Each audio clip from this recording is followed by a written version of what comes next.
முன்னாள் தமிழக பாரதிய ஜனதா தலைவர் அண்ணாமலையின் அறிக்கை. திமுகவின் இண்டி கூட்டணி கட்சிகள் ஆளும் கேரளா, கர்நாடகாவில் சுமார் 100 தமிழக ஆம்னி பஸ்களுக்கு 2 கோடி ரூபாய் வரை அபராதம் விதிக்கப்பட்டது. தேசிய பர்மிட் பெற்ற பஸ்கள் குறிப்பிட்ட காலம் வரை வெளி மாநிலங்களுக்கு சென்று வரலாம். ஆனால் பேராசை பிடித்த திமுக அரசு அந்த பஸ்களுக்கு சாலை வரி விதிக்கிறது. இதனால் பாதிக்கப்பட்ட வெளிமாநில ஆம்னி பஸ் ஓனர்கள் தங்கள் மாநில அரசை வலியுறுத்தியதால் தமிழக வாகனங்களுக்கு அந்த மாநிலங்களில் அபராதம் வசூலிக்கப்படுகிறது.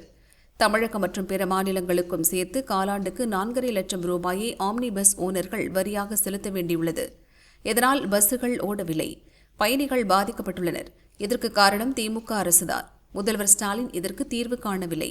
பிற மாநில முதல்வர்கள் தங்கள் மாநில மக்கள் நலனுக்காக செயல்படும் போது ஸ்டாலின் மட்டும் கூட்டணி கட்சிகளின் நலனுக்காக தமிழக மக்களை பலிகடா ஆக்கிக் கொண்டிருக்கிறார் என்று அண்ணாமலை கூறியுள்ளார்.